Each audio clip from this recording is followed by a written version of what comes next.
All right, welcome back. And I still have Liborous Oshoma here in the studio and OK Williams, an APC leader in Abuja. Liborous, do you think the president has done enough, to sort of douse the tension in the party and address this problem? Because whether you like it or not, at some point it appeared the governor of Imo State and the governor of Ogun State actually turned the State House into some kind of mecca because they kept going back to see the president almost every other day. But the problem has still not been resolved.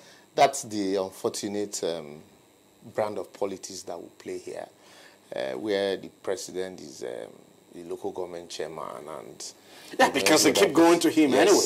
And so these are party issues, and so, everybody holds their seats, quote and unquote, to the approval of the president, and that's why issues like these that ordinarily should be matters within the jurisdiction of the court or for the party national working committee to resolve. You go back to the president, who's who's saddled with his own responsibility of how to steer the affairs of the country. But to answer your question, I think the president's step, actually had to some extent, assuage some minds, because it's when you hear, refused to do. Yeah, when you hear, oh, DSS grill Oshomole, if you are a complainant, it will give you some form of succor that yes, something is happening. Something is happening. But I tell you, if truly something was to happen, it ought to have been the EFCC. And like we saw with the case of Fayose, the way the EFCC went after Fayose, one would have expected, you don't need to wait for the president's directive as, an agency of government. The moment the allegations are, there are petitions, well, the financial crimes, the DSS anyway. and then I would have expected, you didn't need to get to that. But, to play the politics of the whole issue, let DSS, handle this, so it will be a form of distraction. And then, while DSS is investigating, we also learned that Oshomole is out of the country and cooling off somewhere to probably give room till the expiration of the time for submission of forms. It's not just this governor. Even in Oshomole states, there are candidates also who are complaining that they conducted primaries, they won the primaries, but when the list got to Abuja, their names were substituted. Some of the members of the House of Assembly also are complaining. I've listened to some of them also on TV complaining bitterly about the high-handedness of Oshomole. But because of the time is too short, the time to the national election is too short, I think is a matter the party needs to handle carefully. Oshomole is not somebody like Rochas Okorocha. You saw the problem he had with Goodluck Jonathan. He was very close to Goodluck Jonathan when he just came on board, and until the attempted impeachment against him, and then he did 360, and it was now like a loose cannon. And he still had that activism in him, and so if you allow him, if you use him as a sacrificial lamb, because of some of these governors, and you never can tell how these governors are still, you can still manage them because also to some extent they want to be diplomatic in their approach, complain to Mr. President, even though almost every day, Rochas Okorocha is, granting interviews and, Osita Kuchukwu is also there, and all of that. But I think with the step that Mr. President has taken, is the best in the circumstance. Allow the DSS look into this matter, and then the DSS has said the report will go directly to Mr. President first. The report can come to him and he decide to sit on it until after the elections. Maybe before the report comes, it gives room for negotiation and settlement. Exactly. And so, at the end of the day, it says, okay, the report is with me, I'm looking into it, I will do something. But by which time the elections are approaching. And so what do? Okay. You just call parties. But quickly, Deji, the question you asked, my colleague is, will it affect the outcome of the general elections? Unlike the 2015 election, the action of the new PDP That time was before the party primaries. But this one, the party primaries have been conducted, names have been submitted. So even if candidates or governors are defecting now, where are they defecting to? Even if Okorocha decides to leave the APC today, will he be able to give his son-in-law a ticket of another party? That's the quagmire they find themselves. And so that's why, if well managed, I don't think it will affect them, it will affect them seriously in the election. But if not well managed, it might just be, the Achilles heel of the party. But okay, you look at the whole situation. I know you said initially that probably the president needs to do more, but the question you want to ask is, what do you expect the president to do? In the past, we saw presidents who were basically not just presidents, they were chairmen of their political parties, and they took actions that didn't go down well. Do you expect that the president should come down, for instance, hard on, say, the chairman or probably the governors? Don't you think the president, under the circumstances, handling this situation well? Well, I think the president has a lot to do regards to this crisis. Mr. President is the leader of the party, no doubt about that. And I expect that in times like this, yes, he believes in rule of law. He believes in absolute democracy, but this is a very serious situation. It needs an urgent solution. Like my colleague said, there's no time left, very few months to the election itself. If we allow this problem to drag, how do we get prepared for the election itself? Is a problem that can affect Mr. President himself, affects other candidates for 2019 election. But let me quickly ask you, sorry to interject, what then would you expect the president to do? To tell the chairman, step down, you did a wrong job, or to tell, say, listen to the governors and say, you governors, you're right. For instance, Governor Rochas Okorocha, please, your son-in-law is the governorship candidate. Mr. Chairman, go and make his son-in-law the governorship candidate of the party. Is that what you expect to see? No, I expect a situation where the stakeholders come together to take a critical look at the problem facing APC at the moment. One way to do that is ask whoever has gone to court, ask whoever has gone to court to the entire process to withdraw the case from the court. Now let's sit back as one family. But would that be right? Yeah, that would be right. No. That would be right. It's been done in several places. Just hold on now, because Liborous wants to interject. Will that be right for the president to say, look, for those who have gone to court, withdraw your cases from court? No, I'm not saying it's not going to be fiat. Is to act as arbiter in situations like this.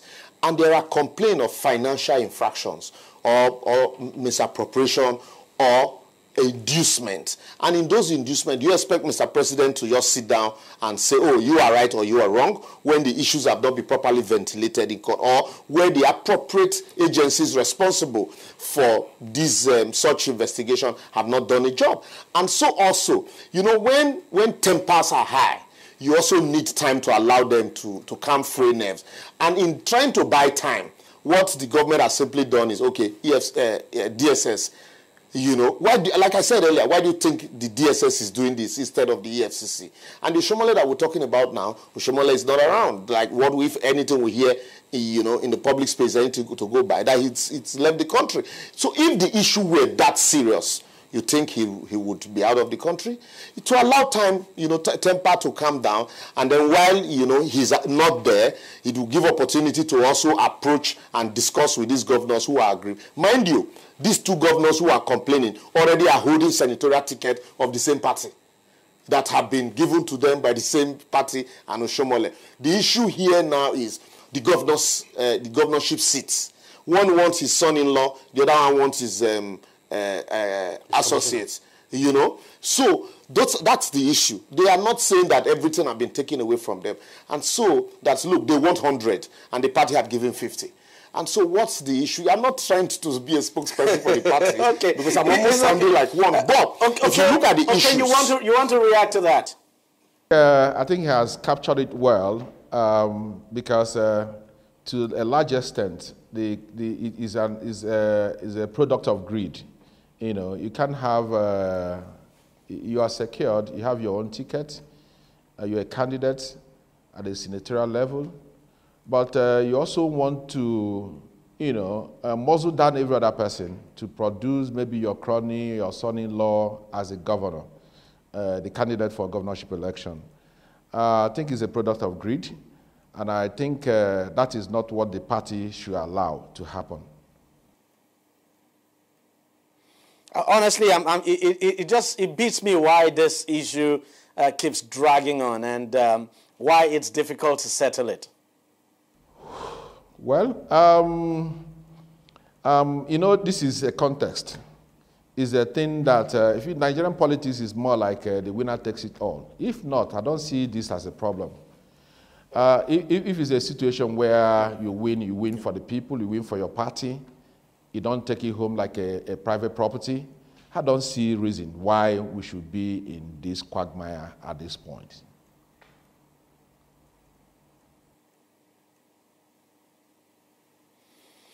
All right, Liborous, we have to conclude this discussion now.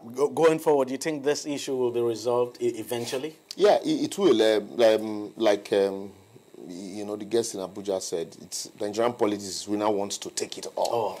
And so that's basically what's playing out here. And so but it should be a give and take thing. And so they've given them some, and they should allow some to go. And most especially the time. There's no time for them. If the windows were still open, they probably say, okay, I will leave for another party and get a ticket of another party. But the window isn't open. But the window is not open. And so they will just have to make do with what is already available. Will be stepping down from exactly. And so also the party would find a way of managing Oshomole, because you don't want another crisis in your hand, most especially with your national chairman. It chairman. would not make any sense at all to go to the next election with another party chairman. It will be disastrous. It happened to PDP in 2015, and you saw the chairman that came, it was like a lukewarm. Adamu Mazu was almost as if he was not with the party. You know, even during the election, he was nowhere to be found. And so APC will not want to make that same mistake. And if they do, they might just kiss the national election goodbye. You know, so that's why, as seemingly high-handed as Oshomole seems to be now, the best thing is for them to manage him. And then maybe immediately after the election, they can find alternative to him, because truly they need to find alternative to Oshomole. Let's also be fair to the chairman. The fact is that the majority of the members of the party are still with him. They're supporting him. Those governors, go look at the states. Look at Zamfara, for example, even though they are not complaining. Yeah, that's what I'm saying. I mean, you look at all the states. Of course, there are complaints here and there, but it would appear he still got the majority of the governors on his side. I told you, I said it, Deji. The issue is not about Oshomole per se. It's about the brand of politics that we play and the way we play it. And so those that it favors will tell you all is well.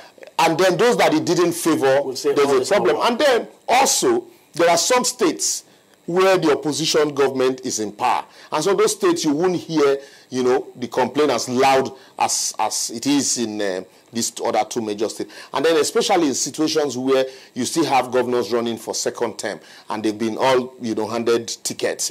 And then, but you have pockets of complaints here and there, you know, especially in Niger State. It's very, very loud in Niger State. They can't just have it all. Exactly. And so that's why at the governor's custodies, they wanted an Oshomole, and they thought that the Oshomole would come and do all their bidding.